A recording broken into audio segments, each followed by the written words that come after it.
Happy low carb na naman po sa ating lahat. Ito na naman po ang aking inihanda para sa aming low carb meal.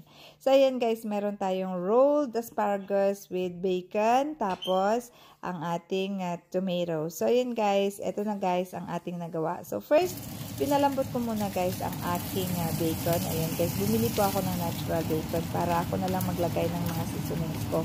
So powdered black pepper, asin, at saka herb de Provence. Tapos yung pinalambot ko nga, nag-brownish siyang both sides niya.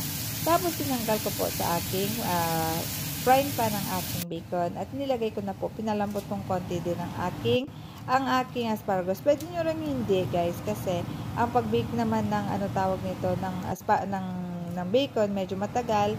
So ang ating tawag nito, kailangan ng bacon na medyo cook na siya guys, kasi pag hindi pa matagal magpalambot ng bacon, ang ating asparagus ma-overcook po siya. So, ayan guys, ni-roll ko po siya ng dalawang bacon, ang both bouquet ng aking asparagus. So, ayan na guys, nilagyan ko lang yan guys ng powdered black pepper, at saka herb de Provence guys, ang aking asparagus, ni-sprinkle ko po siya, at saka ang aking tomatoes.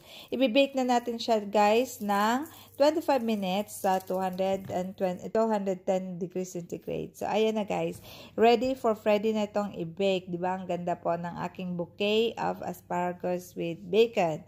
So, ayan guys, after 25 minutes, eto na po ang kanyang muka ng ating rolled asparagus in bacon. So, ayan guys, dahil hindi po sapat ang ating protein, kasi konti lang naman ang bacon guys, naglagay na lang ako dyan guys ng aking side dish ng tawag nito, ng scrambled eggs. So, ayan guys, depende na sa inyo guys kung anong idadagdag niyo sa inyong protein para magiging sapat po. So, ayan na guys, ang ating asparagus with rolled bacon guys. Super duper sarap. Pwede nyo pong i-try. So, ayan guys, happy low carb po sa ating lahat, at stay low carb, stay healthy po tayong lahat. Hanggang sa muli po, please don't forget to subscribe.